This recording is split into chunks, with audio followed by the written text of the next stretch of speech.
যে ব্যক্তি যে উদ্দেশ্য নিয়ে এই সূরাটি শুনবে, আল্লাহ তাআলা সাথে সাথে তার সেই উদ্দেশ্য কবুল করে নেবেন। আলহামদুলিল্লাহ, এই সূরাটি দিয়ে লক্ষ লক্ষ মানুষ উপকৃত হয়েছেন, তাদের কাজ সফল হয়ে গেছে। তবে এই সূরাটি শোনার কিছু শর্ত রয়েছে। প্রথম শর্ত হলো, সূরাটি শোনার আগে যে কোনো দরুদ শরীফ 3 বার পড়বেন।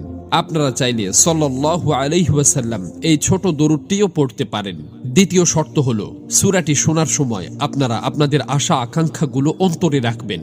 এরপর সূরাটি প্রথম থেকে শেষ পর্যন্ত শুনতে হবে। কোনোভাবে সূরাটি অসম্পূর্ণ রেখে যাবেন না।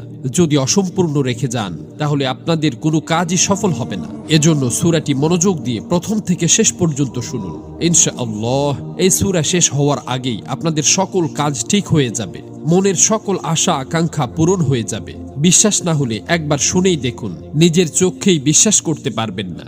মহান আল্লাহর কাছে দোয়া করি, হে আল্লাহ, যারা পবিত্র কোরআনের এই সূরাটি শোনার জন্য গভীর আগ্রহ নিয়ে বসে আছে, আপনি তাদের সকল বিপদাপদ ও বালা মুসিবত দূর করে দিন। তাদের অন্তরে লালিত স্বপ্ন ও অপূর্ণ আশা আকাঙ্ক্ষাগুলো গায়েব থেকে পূরণ করে দিন।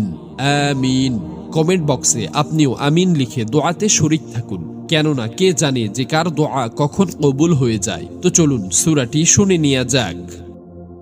أعوذ بالله من الشيطان الرجيم. بسم الله الرحمن الرحيم. سورة أنزلناها وفرضناها وأنزلنا فيها آيات بينات لعلكم تذكرون. الزانية والزاني فاجلدوا كل واحد منهما 100 جلدة ولا تأخذكم بهما رأفة في دين الله إن كنتم تؤمنون بالله واليوم الآخر وليشهد عذابهما طائفة من